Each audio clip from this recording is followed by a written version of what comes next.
Kata beliau, apa motivasi mengarang kitab ini? Banyak.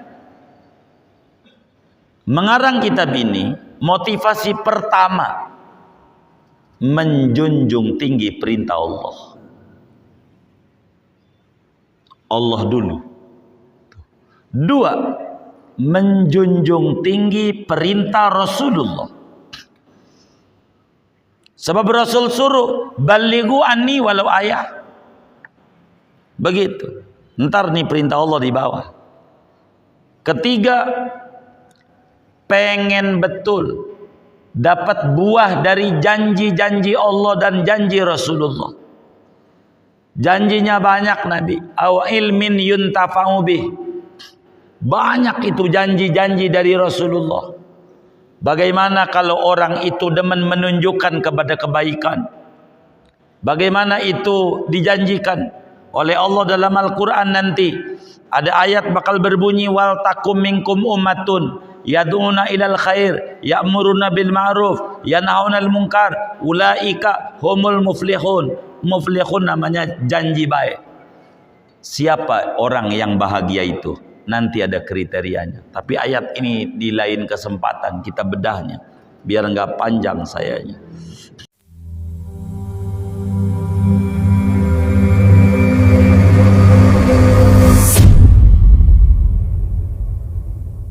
Assalamualaikum warahmatullahi wabarakatuh. Bismillahirrahmanirrahim.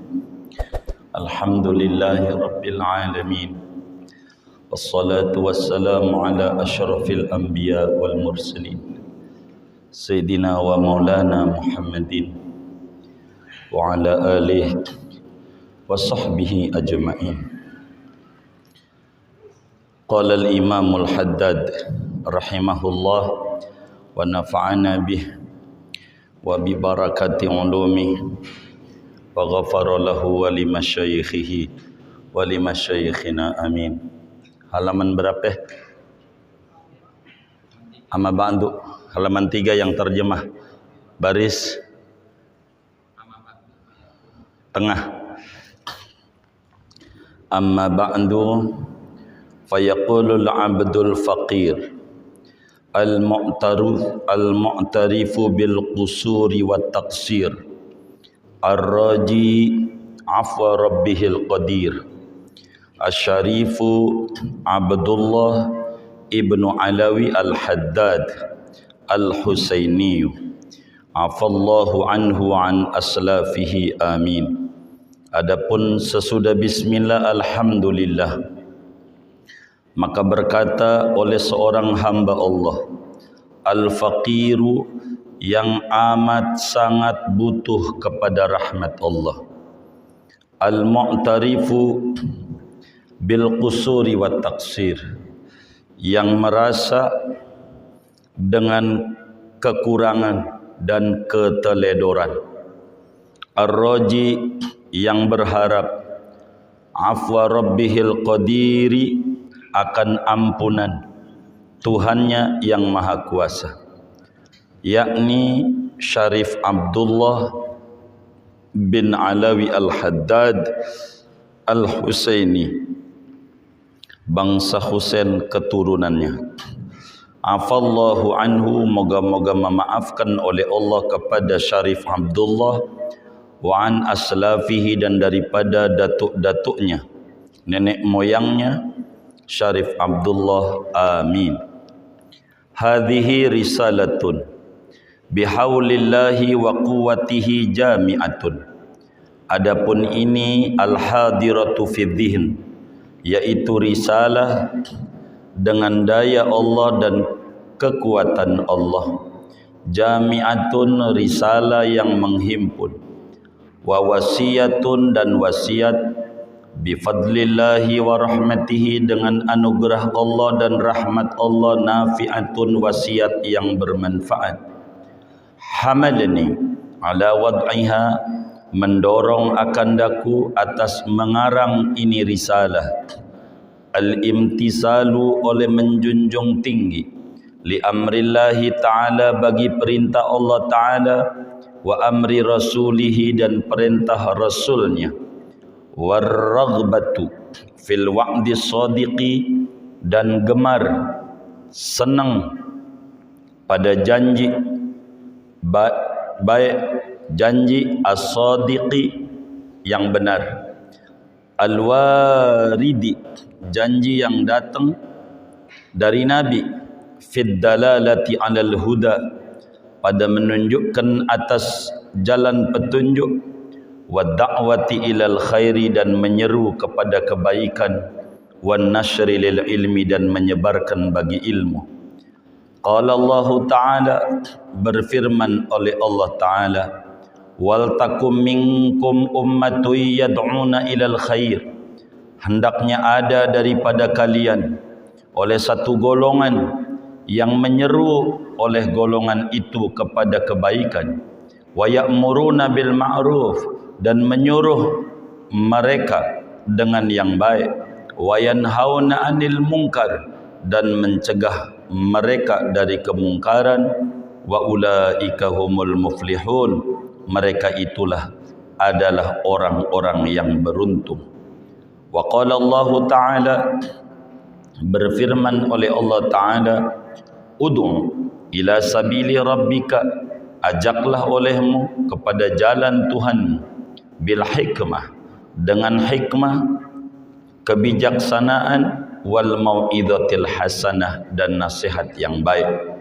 Wa qala ta'ala li nabiyih, berfirman oleh Allah Ta'ala kepada nabinya, qul hadhihi sabili, katakan olehmu ya Rasulullah, adapun ini yaitu jalanku, ad'u ilallahi, menyeru oleh aku kepada Allah, ala basiratin atas kewaspadaan, ana aku, wa manittaba'ani dan orang yang mengikuti akan daku.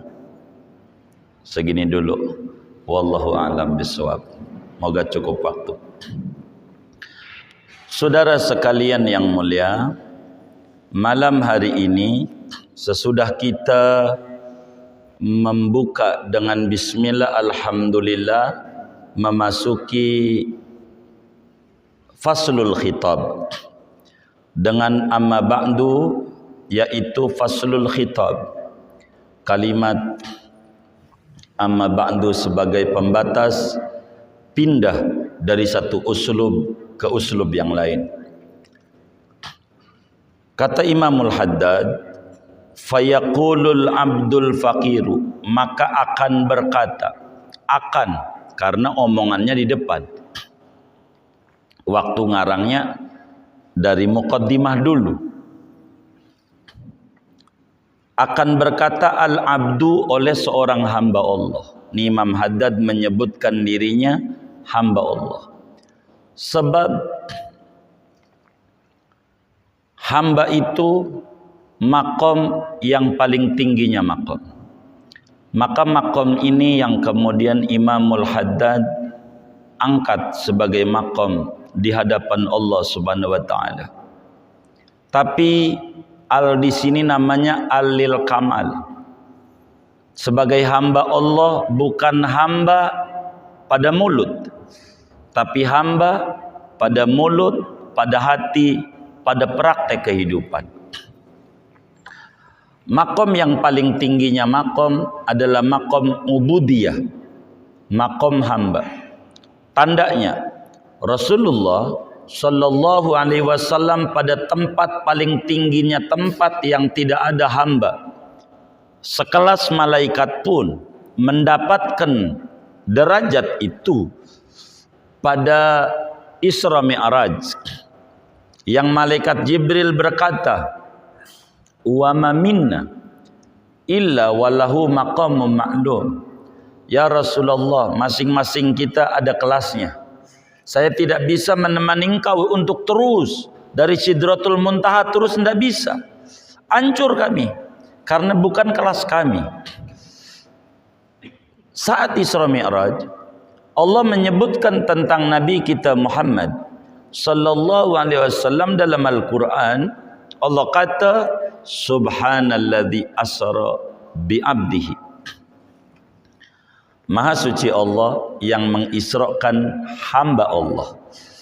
Itu menunjukkan maqam abdi adalah maqam tertinggi. Kalau yang tertinggi maqam itu adalah Rasul, Allah nyatakan subhanalladzi asra bi rasulihi. Bila maqam yang paling tinggi adalah maqam Nabi, maka Allah bakal nyatakan subhanalladzi asra bi nabiyhi. Tapi karena makom yang tertinggi adalah makom abad, makom hamba Allah, maka itu yang diangkat oleh Al-Quran, subhanalladzi asra bi abdihi. Dan untuk menjadi hamba bukan di mulut, tapi hamba di hati. Pada praktek, hamba apa? Yang namanya hamba, saudara, itu diatur. Ada Rob. Rob itu mengatur. Jadi ada majikan, itu mengatur. Ada pembantu, itu diatur. Jadi pembantu itu abd, pelayan, itu diatur. Majikan, Rob, itu mengatur. Maka bila ada pembantu di rumah kita ngatur-ngatur kita, ini salah, ini meja ini bukan di sini, kudunya sebelah mari. Ini pintu ngadepnya salah ini Pak, kudunya sebelah sini. Ini sofa bukan di sini, kudunya sebelah mari. Pembantu yang ngatur-ngatur majikan itu namanya pembantu apa? Oh, songong. Pembantu songong namanya. Jadi pembantu itu ngatur apa diatur? Diatur. Kalau ada pembantu ngatur-ngatur, namanya pembantu songong. Termasuk akhlak baik, akhlak buruk. Buruk. Maka Imamul Haddad, al-abdu pakai al, ini namanya al-lil kamal. Jadi kamilul ubudiyah, orang yang sempurna penghambaannya sama Allah. Kalau hamba itu nggak ngatur, saudara, tapi diatur. Ada orang ngaku hamba Allah, kayak kita nih. Kita nih yang ngaji, kira-kira hamba Allah bukan? Nih yang ngaji nih, hamba Allah bukan? Nih yang ngaji, kedengeran gak sini? Nih hamba Allah bukan? Hamba Allah, baik. Nabi kita, Nabi Muhammad sallallahu alaihi wasallam, subhanalladzi asra bi abdihi, maha suci Allah yang mengisrakan hamba Allah. Nabi Muhammad itu hamba Allah bukan? Hamba Allah. Kata siapa? Kata Allah dalam Al-Quran. Maka kita yang ngaji nih, kira-kira hamba Allah bukan? Hamba Allah bukan? Hamba Allah. Kata siapa? Kata siapa? Kata siapa? Kata kita. Kalau kata kita namanya ngaku-ngaku apa diakui? Ngaku-ngaku ama diakui. Tinggian mana? Tinggian diakui. Kalau Nabi hamba Allahnya ngaku-ngaku apa diakui? Diakui. Kalau kita hamba Allahnya ngaku-ngaku apa diakui? Ngaku-ngaku. Jangan-jangan kita belum hamba. Belum. Kita ini belum hamba. Sebab ada hamba Allah, ada makhluk Allah. Dan di sini Imam Haddad enggak ngomong fayaqulu al-khalqul faqir, tapi al-abdul faqir. Hamba. Ada hamba Allah, saudara, ada makhluk Allah. Beda. Kalau makhluk Allah belum tentu hamba. Kalau hamba Allah udah pasti makhluk Allah. Nabi Adam alaihi salam itu makhluk Allah.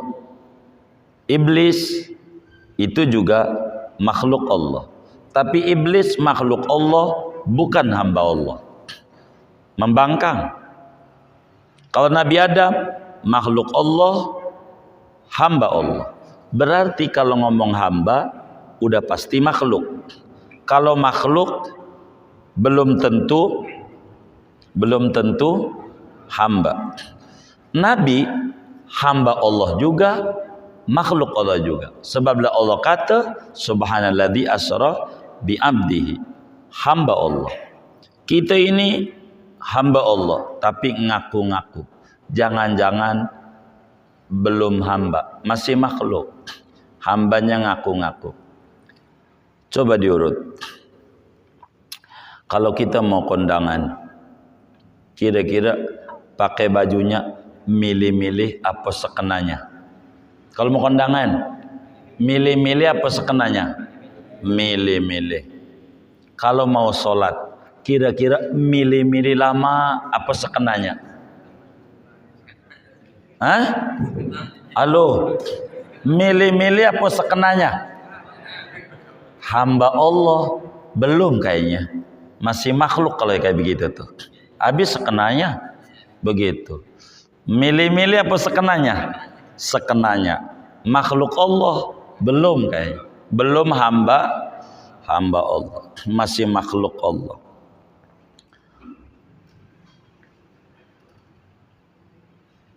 Kalau kita di dompet kita ada duit 100.000, 50.000, 20.000, 10.000, 5.000. Ada kotak amal Jumat lewat. Kira-kira yang masuk mana? Yang jujur nih, ini di masjid ini. Yang mana kira-kira? 5.000. Hamba Allah belum kayaknya. Belum. Masih makhluk. Makanya kata Imamul Haddad, kata Imam Ibnu Athaillah Sakandari dalam hikamnya, beliau bilang, kun li awsafi ubudiyatika mutahaqqiqan wa li awsafi rububiyatihi muta'alliqan. Hendaklah Anda merealisasikan kehambaan Anda. Kalau Anda sebagai hamba Allah, buktikan kalau Anda benar-benar hamba Allah. Jangan ngaku-ngaku doang. Dan hamba itu diatur, tidak ngatur. Kalau yang suka ngatur-ngatur, hamba ngatur-ngatur majikan. Namanya hamba apa namanya? Songong. Ada orang pagi-pagi jam 6:30, dia bilang begini, habis sholat 2 rakaat. Kalau rezeki saya di langit, turunin. Kalau di bumi, keluarin. Kalau jauh, deketin. Kalau seret, lancarin. Kalau dikit, yang kayak gini, ngatur apa diatur? Ngatur apa diatur? Ngatur, songong. Iya, ngatur.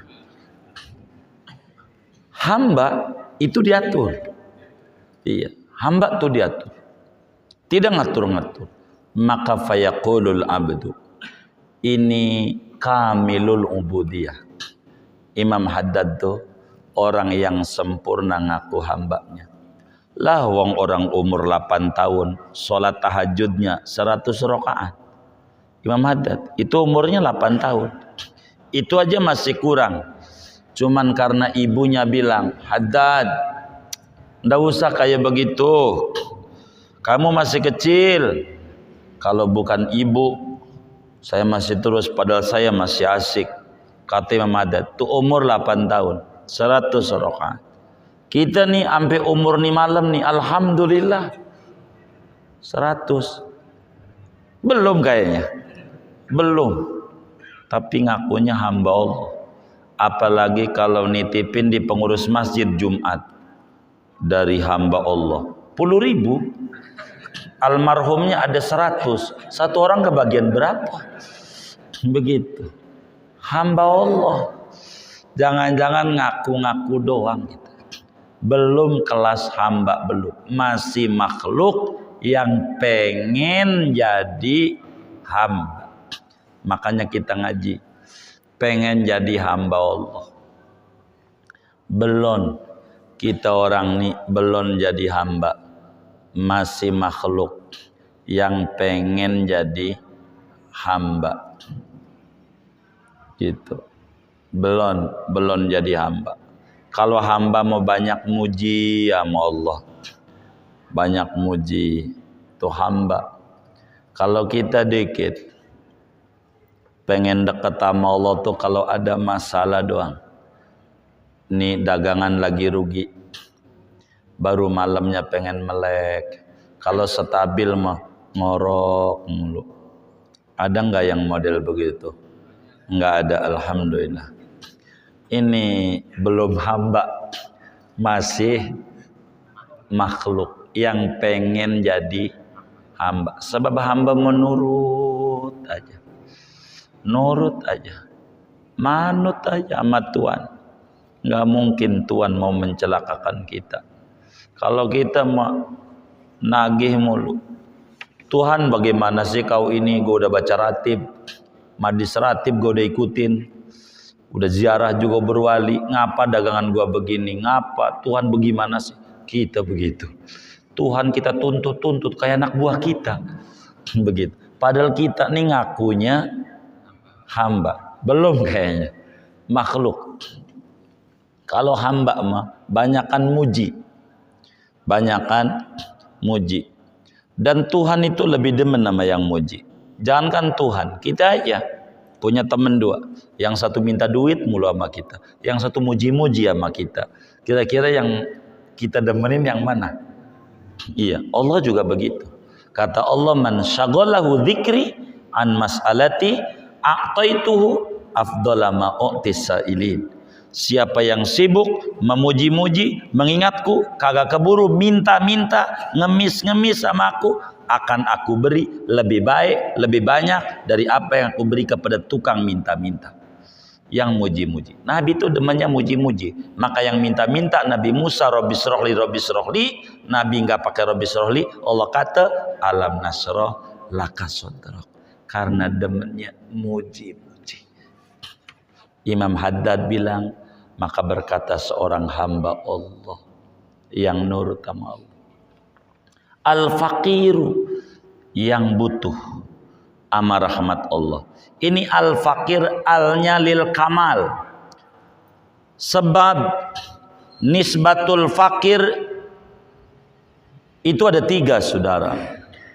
Ada tiga golongan berbicara fakir. Yang pertama, orang yang tidak mengakui dirinya fakir, malah menuduh dirinya kaya. Tuhan yang fakir sama dia. Ini kafir. Golongan ini. Golongan ini kafir. Quran bilang, laqad kafarul ladzina qalu innallaha faqirun wa nahnu aghnia. Demi sesungguhnya kafir, kata Allah, orang yang berkata Tuhan butuh, kita yang kaya. Tuhan yang butuh. Begitu. Ini kafir. Yang kedua, namanya iman ghafil, iman mahjub. Apa itu? Orang suka ngomong di mulutnya, saya al-faqir, saya al-faqir, saya fakir, tapi mulut doang. Saya butuh sama Allah, mulut doang. Prakteknya dia merasa kaya. Untuk ibadah aja kurang mau, baca sholawat aja kurang mau sama Nabi. Dianggap Tuhan butuh sama dia, dia nggak butuh. Ini namanya iman ghafil. Dan ini bukan kelasnya Imam Haddad. Imam Haddad al-faqir kamilul faqri.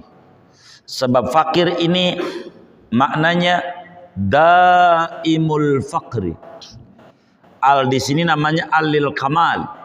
Maknanya daimul faqri. Orang yang selalu butuh sama Allah. Enggak pernah berhenti rasa butuhnya sama Allah. Dan ini sifat paling bagusnya sifat. Kalau kita nunggu dicubit dulu baru sadar sama Tuhan, namanya iman ghafil.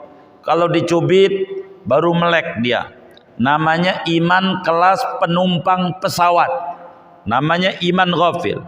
Penumpang pesawat, kalau lagi normal di pesawat, normal, dia nyantai, main game di layar monitor, begitu, main catur, begitu. main kartu, remi, ada aja di situ. Pencet aja, apa aja di layar monitor. Tapi ketika awak kabin bilang, pramugari bilang, penumpang yang terhormat, ini cuaca sedang buruk, baru kita duduk, ya Allah, ya Allah, ya Allah, ya Allah. Jadi nunggu ada masalah baru ingat Allah. Ini nih bukan al-fakir. Kalau Imam Haddad daimul fakri, selalu butuh sama Allah dalam keadaan apapun.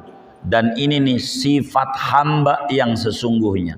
Sebab Allah sifatnya qiyamuhu binafsihi. Sifat kita iftiqar al-fakir ila Allah. Butuh sama Allah. Kapan? Lagi susah maupun lagi senang. Kalau kita merasa butuh sama Allah kalau lagi susah doang. Kalau lagi senang kurang mau. Kalau susah, mana itu ratibadat, mana itu ya tasbih, mana tasbih. Lagi susah itu. Lagi susah. Itu begitu kita. Kalau orang yang al-faqir, alil kamal tidak. Kata Ibnu Athaillah dalam hikamnya, faqatukalahu datiyatun. Wa wurudul asbab mudzakiratun bima khafiya laka minha. Rasa butuh Anda kepada Allah merupakan watak dasar Anda sebagai manusia. Karena itu problem datang sebagai cubitan. Karena jiwa Anda tidur, lengah, supaya Tuhan melek, Anda butuh sama Allah. Padahal kita ini nggak ada berhentinya butuh sama Allah. Maka orang yang mengerti kalau dirinya fakir ila Allah, tidak mau jauh-jauh dengan Allah subhanahu wa ta'ala. Sebab apa? Dia butuh sama Allah. Dalam keadaan senang, dalam keadaan susah, kita tetap butuh sama Allah. Jangan lagi susah doang kita nyari Allah. Lagi senang kita lupa sama Allah. Ini watak Fir'aun. Fir'aun waktu senang nggak ingat Allah. Waktu susah ingat Allah. Maka kagak ditolong oleh Allah. Susah dibiarin. Kenapa? Ingatnya lagi susah doang. Ketika Fir'aun bilang, Al-ana amantu bima amanat bi Banu Israel. Aku beriman dah kepada Tuhan yang Bani Israel imani. Dijawab oleh Allah, Al-ana wa qad asaita min qablu wa kunta mufsidin. Sekarang lagi susah, kau ingat aku. Kemarin kemana? Enggak ditolong, tenggelamlah. Itu yang namanya Fir'aun. Sampai akhirnya ngambang, akhirnya jadi mumi sampai sekarang. Lain dengan Nabi Yunus alaihi salam. Nabi Yunus waktu senang ingat Allah, susah ingat Allah, ditolong oleh Allah. Allah jelasin dalam Al-Quran, falaula annahu kana minal musabbihin lalabisa fi batnihi ila yaumi yub'atsun. Anda Yunus dulunya waktu senang kagak doyan zikir, pasti mati di perut ikan itu sampai kiamat. Karena dulunya rajin berzikir waktu senangnya, waktu stabil usahanya, demen zikir, demen ziarah ke wali, demen baca istighfar, demen seterusnya, maka waktu susah ditolong oleh Allah Subhanahu wa taala. Kita juga sama. Ada orang waktu susahnya datang ke rumah kita, "Bang, begini. Abang ini kan sama satu sekolah sama kita. Di Al-Falah sama-sama dulunya kita ini di Al-Falah sama-sama. Saya ini mau nyalon dewan. Kan sama-sama lagi setangklean kita." Gitu. Tangklean buyut kita satu ini, yang kedelapannya kata kita. Jadi bagaimana saya mau nyalon dewan? Siap kita. Gitu biasa. Nyari-nyari itu begitu kalau kita mau nyalon dewan tuh begitu. Umpama kita ya kan. Udah jadi dah kita jadi dewan umpama. Waktu kita panggil, "Bang, Boro bagi duit." Nengok juga kagak. Nah, sekarang mau nyalon lagi. Ya kan? 2024 mau nyalon, mau buka rumah kita, kira-kira dibukain pintu nggak sama kita? Dibukain pintu nggak? Nah, kenapa? Karena kita manusia, itu manusiawi. Begitu kata kita, waktu susah doang nyari gua. Nah, Allah begitu nih, mulai mepet-mepet nih, malamnya melek, kayaknya dagangnya lagi menurun nih, kata Allah begitu, udah ditebak. Kemarin kemana ini? Begitu. Maka kita tuh kudu daimul fakri, terus menerus rasa butuh kita sama Allah, walaupun lagi banyak duit, walaupun dikit duit, lagi sehat, walaupun lagi sakit. Dan ini sifat asli Imamul Haddad, bukan al-fakir kayak kita. Kita mengaku-ngaku doang butuh sama Allah, padahal sewaktu-waktu doang. Al-mu'tarifu bil qusuri wa taksir. Ini menyebutkan sifat-sifatnya beliau yang merasa, yang ngakuin banyak kurangnya, banyak sembrononya, banyak teledornya. Namanya tawadu'un minal muallif. Ketawaduan dari Imam Haddad, ngaku kurang ibadah. Kurang ibadah. Padahal dari kecil udah sholat ratusan rakaat. Katanya belum sempurna ibadahnya. Lah kita timbang sholat pas bandrol aja Tuhan digugat mulu. Ngaji baru 2 kali baca ratib udah. Mana ini? Mana aja baru juga 2 kali. Baca ratib udah nagih aja sama Allah. Ya nanam dululah. Yang nanam kelapa juga yang kita nikmatin. Bertahun-tahun nanamnya. Begitu kita baru nanam langsung panen. Maling ya kan. Baru nanam panen. Nggak bisa. Zikir dulu, zikir. Nanam dulu, nanam. Maka Imamul Haddad bilang al-mu'tarifu, merasa. Inilah yang disebut Sayyidul Istighfar. Wa a'tarifu bidambi. Itulah begitu. Saya merasa banyak kurang. Banyak kurang. Namanya tawadu. Karena itu ditinggikan derajatnya. Man tawadu'a rafa'ahu. Siapa yang tawadu ditinggikan oleh Allah. Ini ketawaduan Imam Haddad. Ar-raji afa rabbihil qadir. Sifatnya beliau yang tukang ngarep-ngarep diberi ampunan. Kenapa ampunan? Karena paling tingginya yang harus diminta oleh seorang hamba sama Allah, afwullah. Ketika Sayyidatuna Aisyah radhiyallahu taala anha wa an abiha diceritakan oleh Rasulullah sallallahu alaihi wasallam tentang malam istimewa buat umat Muhammad, namanya Lailatul Qadar. Malam yang luar biasa buat umat Muhammad. Lailatul Qadar diimpikan oleh banyak orang, diterangkan kehebatannya oleh Nabi kepada umatnya termasuk Siti Aisyah. Dia bertanya kepada Nabi, ya Rasulullah, itu malam istimewa sekali yang kau ceritakan itu Lailatul Qadar. Saya mau nanya, bila malam itu saya dapetin, ya Rasulullah, bila malam itu saya dapetin, apa yang sepantasnya saya minta sama Allah? Saya pengen permintaan itu kau ajarkan. Enggak mau permintaan keinginan saya. Karena keinginan saya belum tentu bagus buat saya. Tapi kau kekasih Allah, kalau kau mulutnya dibimbing oleh Allah, dan saya minta diajarkan doa apa yang sebaiknya diminta oleh saya kalau ngalamin Lailatul Qadar. Kata Nabi, kuli in adraktiha Allahumma innaka afuwun tuhibbul afwa fa'fu anni. Ya Allah, kau Tuhan pemaaf, suka memaafkan, maafkan saya. Nabi bimbing bagi perempuan suci yang tukang ibadah, istri tercintanya Sayyidatuna Aisyah, bila ngalamin malam mustajab, minta sama Allah, maaf Allah. Dan ini Imam Haddad bilang, ar-raji afwa rabbihil qadir, yang berharap dimaafkan. Dimaafkan. Kalau Tuhan udah maafkan, kesalahan segede gunung enggak dianggap. Kalau Tuhan tidak terima kita, kebaikan segede apa saja enggak diterima. Tapi kalau Tuhan sudah maafin, apa aja jadi mudah. Maka yang diminta oleh orang-orang soleh adalah maaf Tuhan. Al-Quran bilang, la magfiratum mir rabbikum wa rahmah khairum mimma yajma'un. Ampunan Tuhan lebih baik dari seluruh ibadah model apa saja yang mereka kerjakan.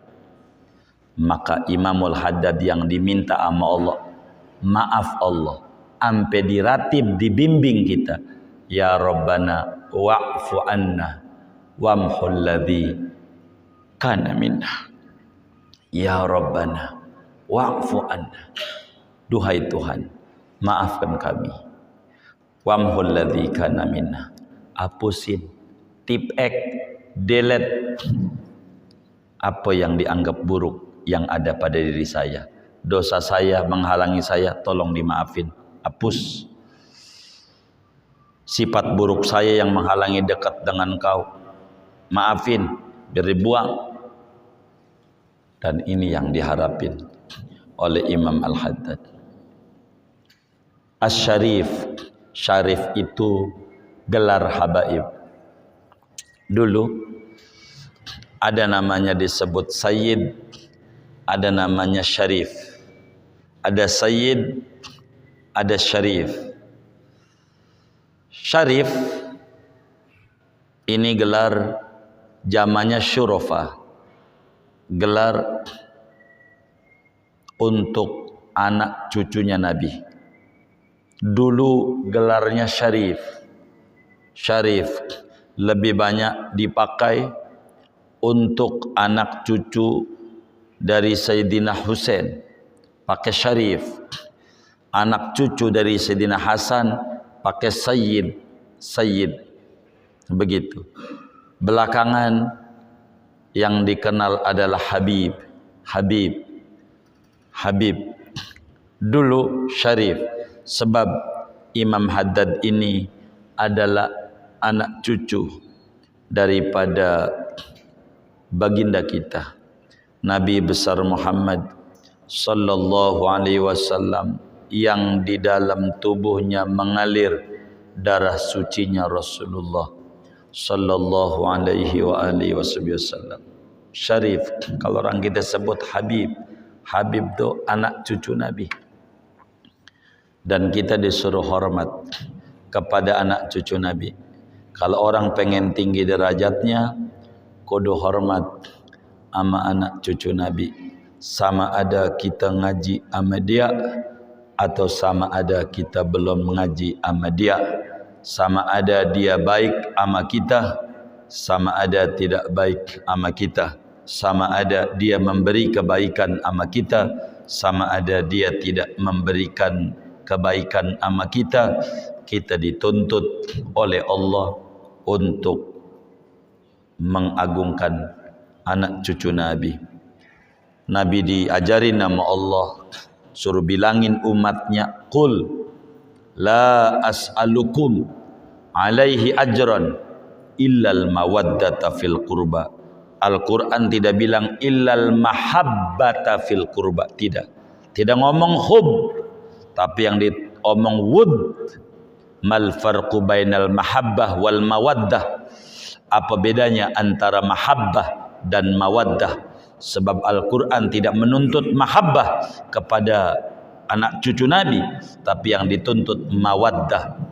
Apa itu mahabbah? Mahabbah kita baik kalau dia baik sama kita. Karena dia baik sama kita, maka kita baik sama dia. Itu namanya mahabbah. Mawaddah, mau dia baik sama kita, mau dia tidak, maka kita kudu demen sama dia. Maka Al-Quran, qul la as'alukum alaihi ajran illal mawaddata, bukan mahabbata. Apa tu mawaddah? Meski kita enggak kenal dia, baru dibilang antu Habib, hormat kita sama dia. Karena dalam tubuhnya ada darah suci Rasulullah sallallahu alaihi wasallam. Orang enggak bakalan jadi wali, mau kayak apa pintarnya dia, kalau dia tidak mahabbah kepada ahlul bait. Sebab syarat untuk ma'rifat kepada Allah an yakuna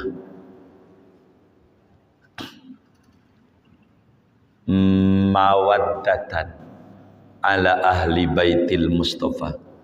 Syarat pertama sesudah iman orang untuk jadi wali, kudu dia cinta kepada ahlul bait. Enggak cinta, enggak bisa. Enggak bisa. Enggak bisa. Itu begitu. Nabi pesan dua yang ditinggalkan Nabi. Taraktu fikum amraini ma in tamassaktum bihima lan tadillu abadan. kitab Allah wa itrati. Aku tinggalkan kepadamu umat Islam dua hal yang kalau kamu pegang betul, kamu gak bakalan nyasar selama-lamanya. Al-Quran dan Ahlul Bait. Maka kita Ahlul Bait kudu hormat. Imam Ad-Daibai bilang, Ahlul Baitil Mustafat Tuhuri hum amanul ardi faddakiri. Ahlul Bait itu penyelamat muka bumi, kayak perahu Nabi Nuh. Siapa yang naik di perahu itu selamat, siapa yang tidak naik di perahu itu tidak selamat. Siapa yang mahabbah kepada Ahlul Bait selamat, siapa yang tidak mahabbah tidak selamat. Maka kita kudu hormat sama habaib, kudu hormat sama anak cucu Nabi. Hormat itu bila dia salah kita ingetin.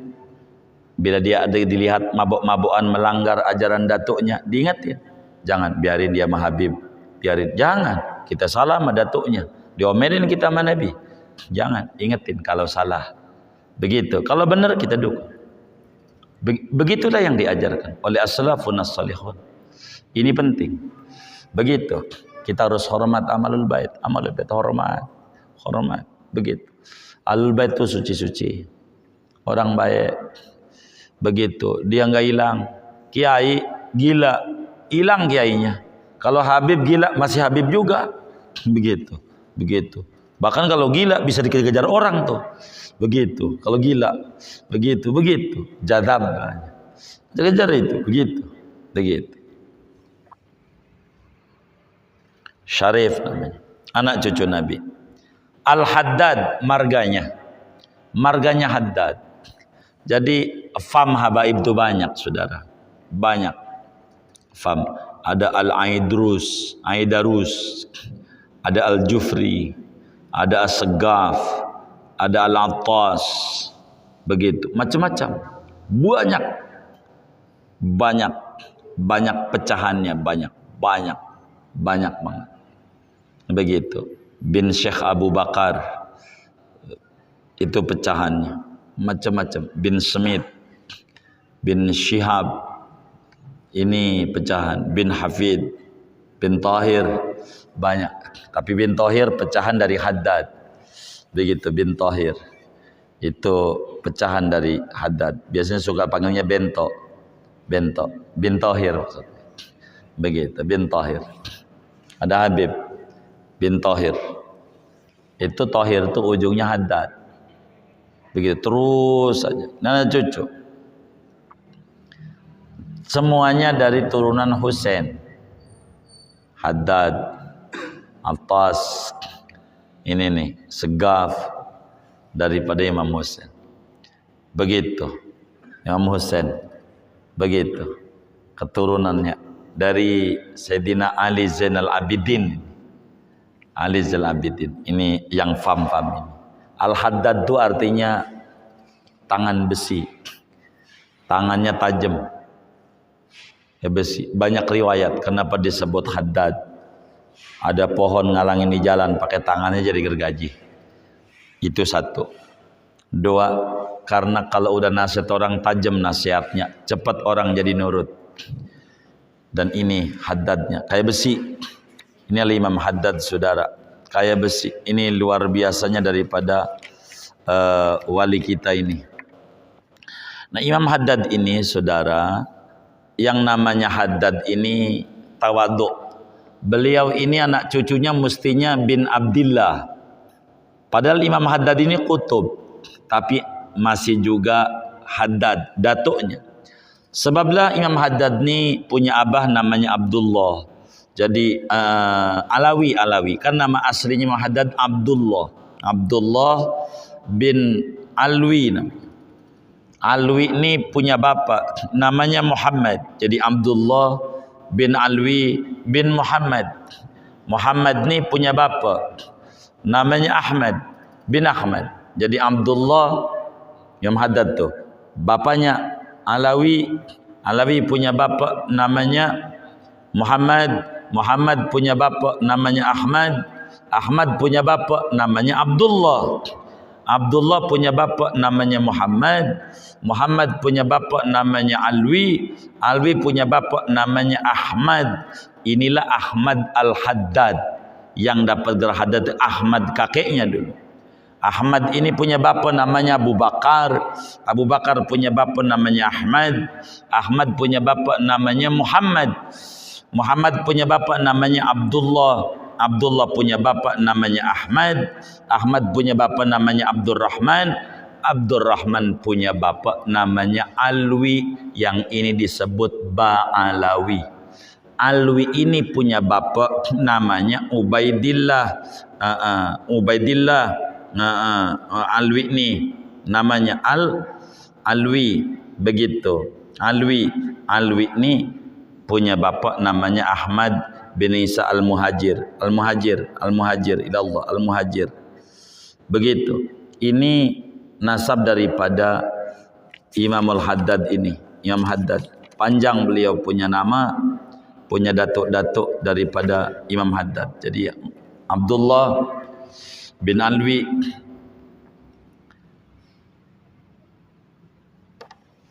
bin Muhammad bin Ahmad bin Abdullah bin Muhammad bin Alwi bin Ahmad Al-Haddad bin Abu Bakar bin Ahmad bin Muhammad bin Abdullah bin Ahmad bin Abdurrahman bin Alwi.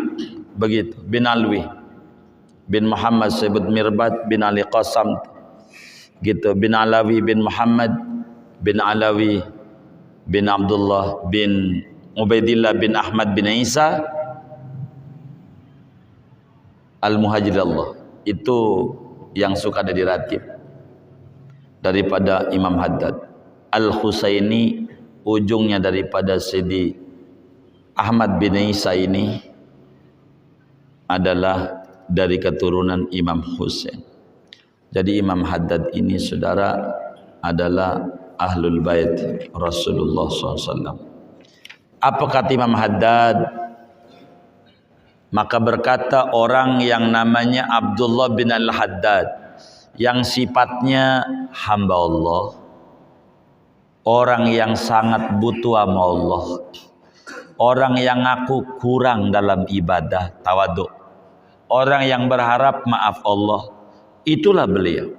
Apa kata beliau? Hadhihi risalatun bihaulillahi wa quwwati jami'atun. Ini kitab adalah satu buku kecil yang singkat padat. Kalimatnya singkat, maknanya luas. Risalah jami'ah, semata-mata dibuat karena kemurahan Allah, kekuatan Allah, bukan kekuatan saya. Lah bagaimana tidak orang buta yang ngarang? Bagaimana nulisnya? Ya nulis murid. Orang buta ngomong aja, muridnya nyatet. Cuman muridnya rajin, nyatetnya nggak pernah kelewat. Itu begitu. Dan ini risalah isinya wasiat, wasiat yang bermanfaat. Jadi ini kitab, bahasa lainnya wasiat-wasiat Imam Haddad. Ini kitab. Nama lainnya wasiat-wasiat Imam Haddad kepada orang yang pengen sampai sama Allah. Nanti diterangkan di bawah siapa orangnya, nanti saja. Pada waktu Imam Haddad menyebut ada orang datang sama saya pengen nyampe sama Allah, pengen dikasih bekal. Apa bekalnya? Nanti pada di bawah bakal ada ini kalimat ini. Kata beliau, apa motivasi mengarang kitab ini? Banyak. Mengarang kitab ini, motivasi pertama, menjunjung tinggi perintah Allah.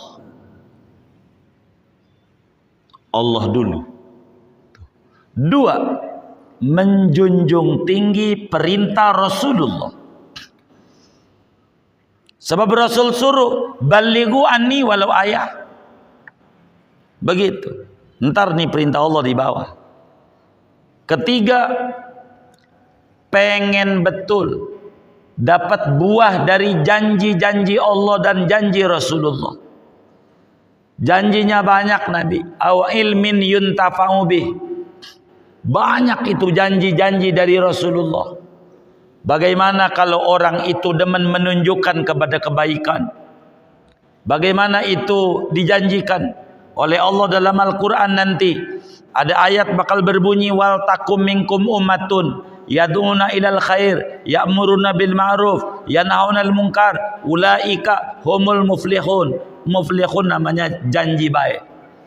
Siapa orang yang bahagia itu? Nanti ada kriterianya. Tapi ayat ini di lain kesempatan kita bedahnya biar enggak panjang sayanya. Jadi yang ketiga, motivasi ngarang kitab kita ini berharap mendapatkan janji-janji Allah. Janji apa? Janji yang menerangkan tentang dalala 'alal huda, ad-dalu 'alal khair kafa'ilih, yang menunjukkan kepada kebaikan kayak yang ngerjain. Maka kita punya HP, pakai yang bagus-bagus.